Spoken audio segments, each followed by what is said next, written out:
NNRG.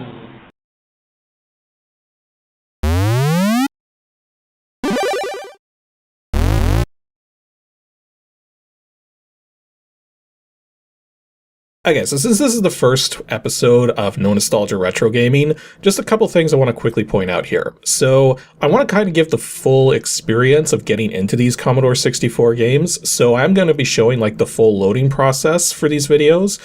The thing is though, is that the emulator I'm using kind of has issues sometimes. If you try to do all the loading stuff like directly from the ready prompt, it has an auto start feature, which is a heck of a lot more reliable. So I'm going to be using that auto start feature. And then the other thing too is that Commodore 64 load times are actually really slow. So I'm going to be using the warp feature in the emulator as well, which automatically speeds up anything that's just a direct load. So that's not exactly the authentic experience, but the thing is, if we go for full authenticity, we're going to be sitting here for 2 minutes doing nothing. So I don't think that's what everybody wants.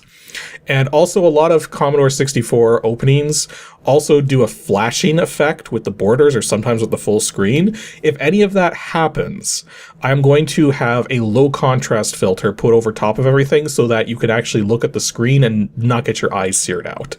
So you do not have to worry about that. So today's voted game was Impossible Mission. So let's start it up. So yeah, right now the warp is kicked in, so it's going literally 10 times faster than a normal Commodore 64 would in terms of loading speed. So, oh, and there's that flashing. As I said, there's going to be a low contrast filter over this right now, so you don't have to turn away from the screen, unless you're, well, I guess maybe extremely sensitive. Like, the low contrast filter I put over top makes it so that there's very little in the way of difference between the colors. So, okay, we got an intro here. So yeah, I'm gonna let these intros play a little as well, because this was like normal C64 experience. I think out of the handful of times a person showed me their Commodore 64 when I was growing up, I don't think any of them actually had legitimate software, and all of them had cracked software. So like, this was just part of the experience, was seeing intros like this with Commodore 64 games, right? So, yeah, I'm gonna let this one play just a little longer. And yeah, I distinctly remember that. Like, I didn't know what that was even back then, because I was just like 5 or 6 years old. So obviously later in life I know that these are just the groups that crack the games trying to show their greets and all that. But anyways, let's actually play the game proper. So how do we get past this? Okay, spacebar did it. Let's see here. Yep, Impossible Mission by Dennis Casmel. I think I got that right. They're using a very interesting E symbol there. It's a triple lines and stuff. And now what do we... Oh, spacebar again. And because this has like cracks applied, it's going to have like high scores and trainers. We're not going to do any of that. So reset the high scores and that should get us in. Now it's doing some loading. Another visitor. Stay a while. Stay forever. Your typical Impossible Mission start. Okay, so now, full disclosure, even though this show is called No Nostalgia Retro Gaming, I have actually played Impossible Mission before. Not this particular version of it, though. I've never played the Commodore 64 version. So, actually, this is already kind of interesting, because I tested this briefly just to make sure this was working properly and to make sure I had the right joystick port in. This game is using the second joystick port, as a lot of Commodore 64 games do. But this is not how the game was laid out when I did my test run. This first room here was completely different. So it looks like there's actually procedural generation in this game. So that's kind of interesting. Now we got a terminal here. Reset lifts or temporarily disable robots. Let's oh, of course, passwords, right. Yeah, I've played this game before, yes, but I never really got far in it, because this is a pretty challenging game. Like, you die in one hit, I know that much. Okay, that was a bad time to jump. I don't think there's fall damage. Okay, that seemed to work okay. Okay, let's search some stuff. Oh, the bookshelf takes a lot of search time. Okay, nothing there. And jump over the bot. Okay, so far the controls here are actually extremely responsive. Okay, I found a clue there. I'm not sure how we go about accessing... Oh, hello. Got a nice little standoff here between the robot and me. Yeah, this platform doesn't go up any higher. That doesn't bode well for going back to where we came from. Whoa! That robot's very mad. But doesn't have any weapons, so don't have to worry about it so much. In fact, if you're not going to cross the platform... Okay, it's just another terminal. So I guess what I want to do is get by this robot. Okay. Okay, it's just another of the same terminals. Yeah, I'm not sure what we're going to... Really? My foot, like, touched the very edge of that robot and it died. Okay, but I wanted to get back to here because we got a whole bunch of controls here. Okay, if I push the button, it actually brings me to a little cursor I can move around. Okay, so snoozes, lift-inits. Oh, so it's actually counting how many times I turn the robots off or reinitialize the lifts. That's interesting. End of memory. Okay, so I believe we're trying to find clues for some purpose. So correct orientation of pieces, have enough pieces. Okay, so that's like the phone to do some contact stuff. So if I select an image here... Okay, so this is the pieces that we have, the image, and then we can arrange them over here. Images can't overlap. How do I erase them? Can we erase them? Oh, we can change the colors. Time is suspended. Oh, pause. Remember how Lemmings 3D had, like, cat's paws for pause? Well, we've got cat's paws for pause. Oh, this is how you get rid of... Okay, okay. Because we only have one piece. There's no way we're solving this puzzle with one piece. Okay, so let's try to make some progress here. So let's go down the elevator and see what's in this room. Okay, got some red robots. I got a function, another terminal. I'm not going to be able to use it. Oh, those robots are a hell of a lot more deadly. Okay, can I do this? Yes, I can. And that robot just seems content to just chill there. Okay, found a piece there. If I jump over... No, that robot is kind of interesting. Okay, what do we got over here? Okay, some more bots, another security terminal, which I don't have a password for. Can we make it over that? Yep. And this robot doesn't seem too outrageous. So let's see, if we jump over and then search... Now, the searches, I believe, retain your progress if you don't leave the screen. There we go. Yeah, so as I said, I've played... Oh, I'm not going to get by that one. I've played the different versions of this game before, just not the C64 version. This actually plays really smooth. Like, I mean, when I do the, like this motion right here with the platforms, this is like full frame rate platform movement, whereas with some of the versions I've played in the past, I think there was a couple different versions I played in the past, this was not that smooth. And that robot is freaking deadly. Now the thing is, I don't actually know what the penalty is for dying. I think it advances your timer there, and I don't know what the actual time limit is. So, like, I don't... Destroy him, my robot. I completely forgot there was more voice than just the stay a while, stay forever thing. So we found a lot of elevators now. Well, okay, not a lot, but found a few. Let's keep going on down here. Oh, and now we got the... What's the name? What was the name of that, There was a show. It's a show I never... Whoops. It's a show I never watched, but it had... I think it was, like, called The Sentinel or something. And it had, like, the... Basically, they used... I think what... It disappeared? Okay, that was weird. We're using, like, sort of like this weather balloon to act as, like, this sort of sentry that went around and recaptured people.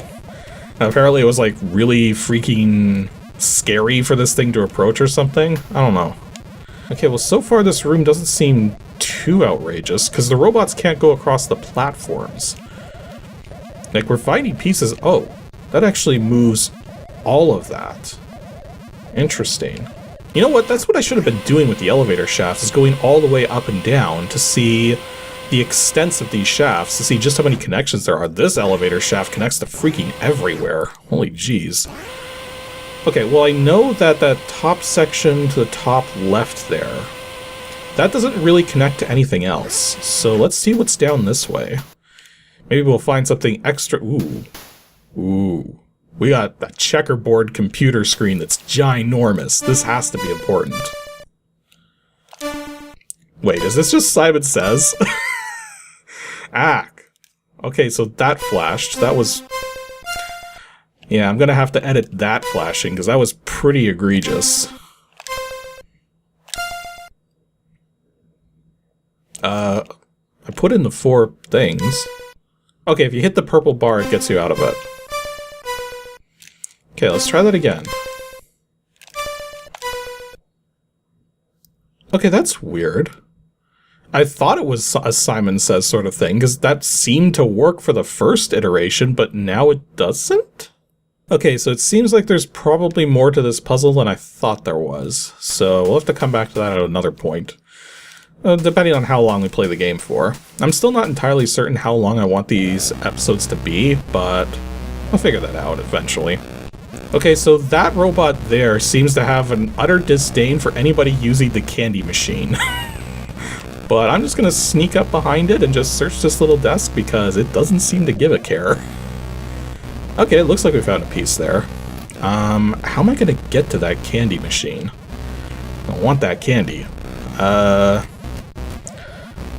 think my best bet is to try and jump over this one. Nah, I timed that wrong. Okay, let's try this again. When it turns around, we'll jump. There we go. Okay, let's not get too close to the candy machine. And looks like we found another piece. Okay, so we're making some progress, I think. Oh, one of the things I found was a lift in it. I don't know what it looked like, but... Okay, and we have some pieces here which seem to already be cyan colored. So we got 3 green pieces, 2 cyan colored pieces. I don't actually know what we're trying to build here. Because, as I said before, even though I've played the game before, I've never really played the game. Like, I've never played it to win, right? So, I don't actually know, like, what the end goal is or anything like that. Okay, we got a lot of things to search in this room. There's just one little problem. The robots might be a problem. Yeah, as if that wasn't obvious. Wait, what the? Okay, that was weird. Did you see that? I, like, walked over the platform. Yeah, look at that. I just walked over the platform. Okay, I need to stop jumping into robots. That's bad for my health. Okay, let's move on to some more rooms here. Let's see if we got any... Well, I do like that the robots actually have, like, different color patterns every time you see them. Well, this room looks not pleasant. So is this robot gonna shoot? No. But that robot there is going to be a big problem. I think I might want to actually use one of my disable robots keys. Okay. Whoops, I missed that jump.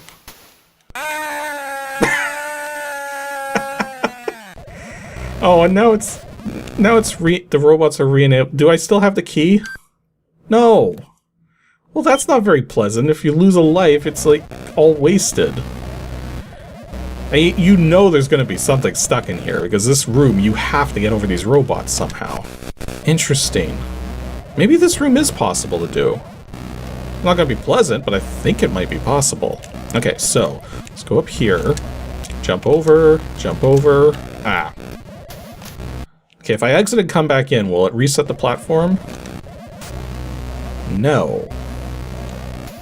But if I die... Well, that resets the platform, though. Huh. Okay, so let's try this again here. So, jump over the bot, make the jump. Jump. There we go. Okay, so now we gotta deal with this one firing its lightning. So search the bookcase.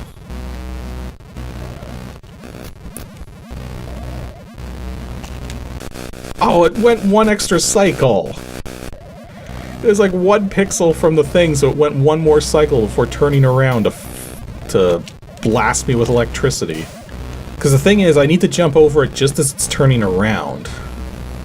Although I might have enough time to just search this. Maybe.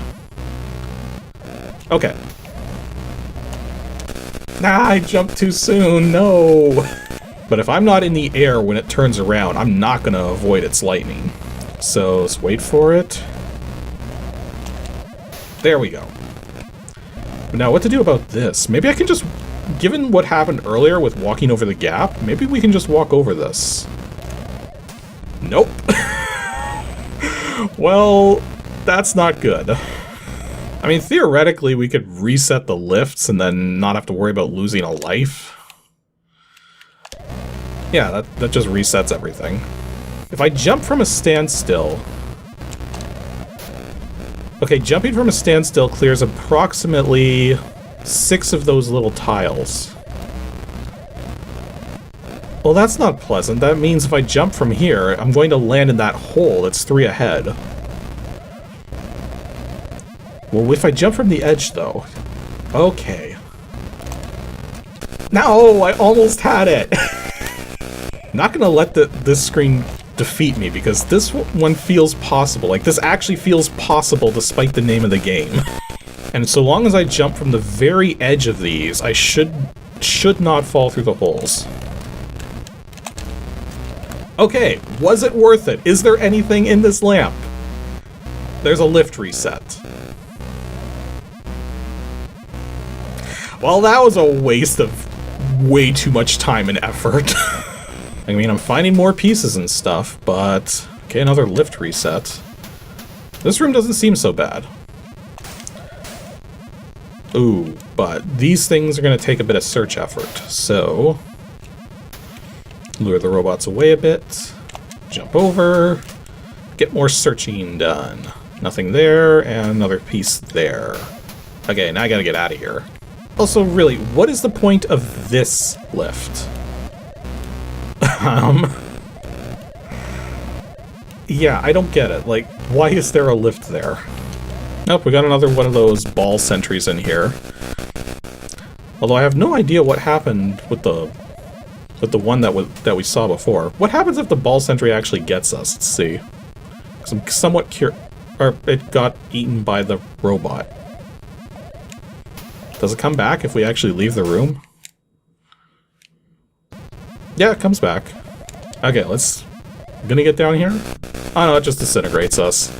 So yeah, given that I've played Impossible Mission before, this plays pretty much exactly as I would expect it to. So it's actually neat that the Commodore 64 was able to pull off the game to this degree of accuracy. Like, I don't actually know which platform Impossible Mission was specifically designed for. I do know it came out on a lot of different platforms, though, so it's neat to see that the Commodore 64 version actually plays, like, really well. But yeah, because I've technically had prior experience with this game, this is not really the best example of how a no-nostalgia retro gaming video is gonna go. But that's not to say... Whoops. That's not to say that other episodes won't go similarly. It's just this one in particular is probably the most atypical we're going to see from this series. Going forwards, there's going to be a lot more games where I don't have a freaking clue what's going to happen. And that should make things even more interesting. But, it was interesting going back and seeing a game in a state, or a port of a game, that I was familiar with, just not the specific port. So, and as I said, this plays really well. Fully responsive, graphics are surprisingly good, given what I know about the C64. Yeah, this is a really good port of this game.